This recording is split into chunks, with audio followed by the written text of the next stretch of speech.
Sports bettors, I have 5 picks, the 5 best picks you could go with for tonight, and we're going to be turning $125 into 2.5K. These are not the picks, but what's going to be so fascinating about this video is the exact same 5 picks, the 5-pick parlay on DraftKings. You'd only be getting 125 to win 1.6K, right? 125 to win 1.6K. When we play it on Underdog Fantasy, we're going to be getting 125 to win 2.5K, right? Any 5 picks on Underdog, you're getting 125 to win 2.5K. So we're going to go through sharp betting strategy, profitable betting strategy on PrizePicks and Underdog Fantasy, which are pretty interesting platforms. So let's go ahead, let's dive into it. Underdog Fantasy, how do you think about it, right? On PrizePicks and Underdog, what you'll notice is any 2 picks, you're always getting 125 to win 375, right? It doesn't matter what picks you select. You're going to see 125 to win 375, right? But that's not 375 in profit, right? It's 125 to win 250 in profit plus your $125 stake back. So 125 to win 250 in profit. So essentially that's just plus 200 odds. So we've gone through the math before. But when you're playing 2-pick entries on PrizePicks and Underdog Fantasy, you should essentially view the odds you're getting as if you're betting at minus 137, right? You should assume you're playing at minus 137 juice when you're playing a 2-pick entry on PrizePicks or Underdog Fantasy. And that's where these lines come from, kind of on OddsJam. Whenever you want to browse odds for a particular game, that's completely free to do on OddsJam for any sport, any league, anything you want to look at. You can browse odds completely for free, college sports, pro sports, whatever. But essentially, on Underdog, on PrizePicks, if you're going with a 2-pick power play, 2 picks, you should assume you're getting minus 137 juice on both sides, right? And the reason you should assume both sides, like the payouts are never going to change, you're always going to see minus 137 juice, is it doesn't matter what picks you select, right? If there's 2 picks, you're getting plus 200 odds. So essentially, we've gone through this math plenty of times, so I don't need to dwell on it. But if you place a 2-leg parlay, 125 to win 375, roughly, slight differences due to rounding, you're essentially getting both legs at the implied odds, implied juice, however you want to think about it, of minus 137, right? So whenever we're playing something in a 2-pick entry on PrizePicks, we're thinking, hey, do we like this at minus 137 odds, right? Do we like this at minus 137? So as an example, Gary Sanchez to get on base, this looks okay in like a 5-pick flex play because we're getting better odds, right?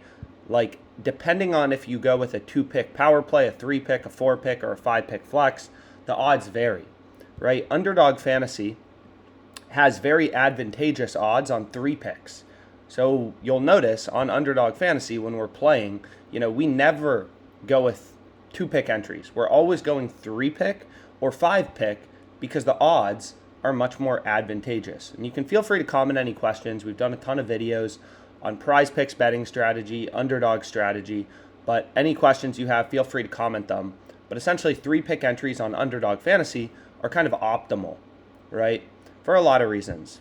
So regardless, I have a 5-pick on Underdog, which will come out to, like on Underdog, any 3-pick entry is coming out to plus 500, 5-pick entries coming out to plus 1900, which is where we're getting 125 to win 2.5K.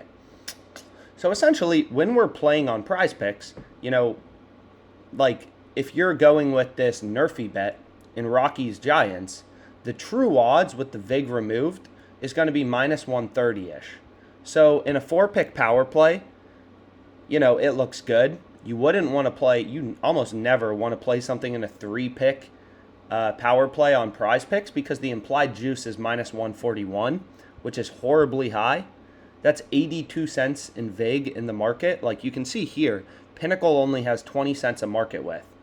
In a 2-pick on PrizePicks, there's 74 cents of juice, right? Like minus 137, minus 137. They're offering worse odds than basically every sportsbook on both the yes run first inning and the no run first inning.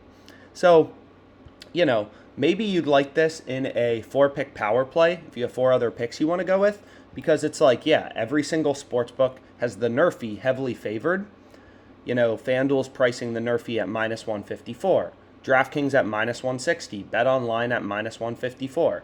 So that's like how you think as a sharp sports bettor, right? It's like, okay, every sportsbook is an independent, data point of where the line should be set. So let's remove the vig from all these sportsbook, kind of see what the true price is, and do I like my bet at minus 119? Maybe you do, maybe you don't. So the first play I went with on Underdog, and we got a 5-pick entry to win a lot of money, 125 to win 2.5K, is John Gray over 4.5 strikeouts. And feel free to comment on this video, questions, what's helpful, what's not helpful. In Rangers Mariners, 3.76% profit margin, and you can back out this profit margin. We've gone through it in other videos, but essentially you can see like, wow, every sportsbook is pricing this as a pretty heavy favorite. FanDuel has this minus 186, DraftKings minus 145, BetOnline minus 152, Pinnacle, the sharpest sportsbook in the world, has this minus 181. So when all the sportsbooks have the over, heavily juiced, the over is a lot more likely to hit. So, you can quantify that mathematically. Like Pinnacle is pricing the over for John Gray at minus 181, his over 4.5 strikeouts. They're giving you plus 136 on the under. So they have the worst odds on John Gray over 4.5 strikeouts and the best odds on his under, right? So Pinnacle thinks the over is a lot more likely to hit than these other sports books.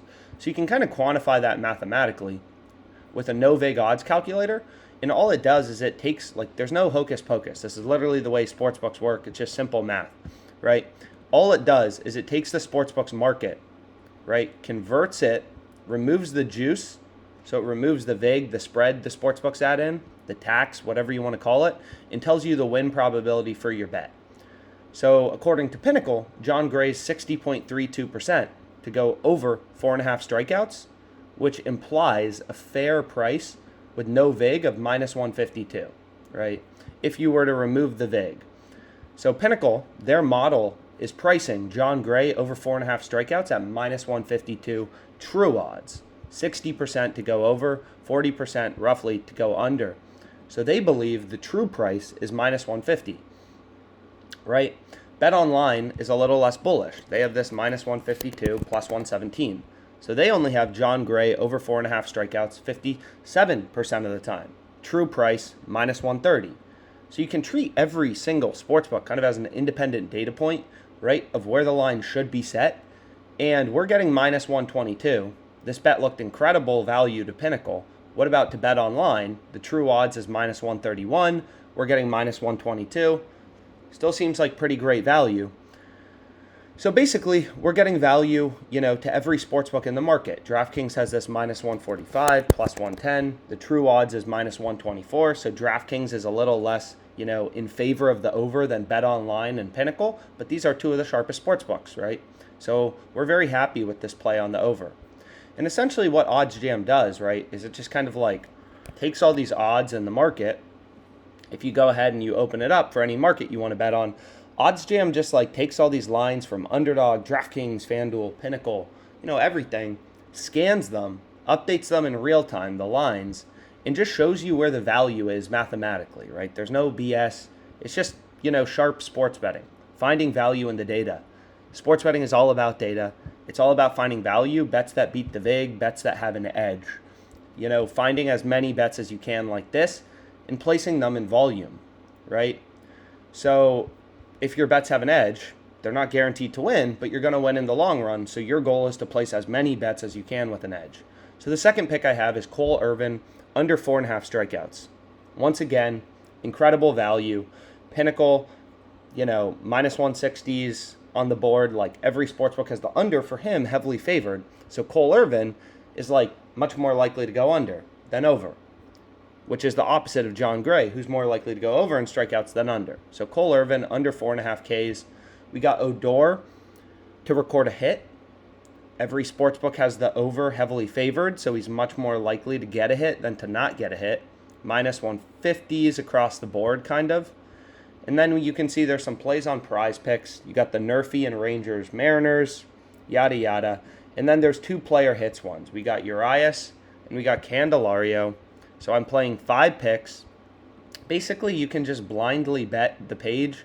I just filter, typically by Underdog Fantasy and PrizePicks when I'm doing one of these videos, and bang out some picks. If there's any value, right? You never know when sportsbooks are going to slip up, when Underdog Fantasy is going to slip up.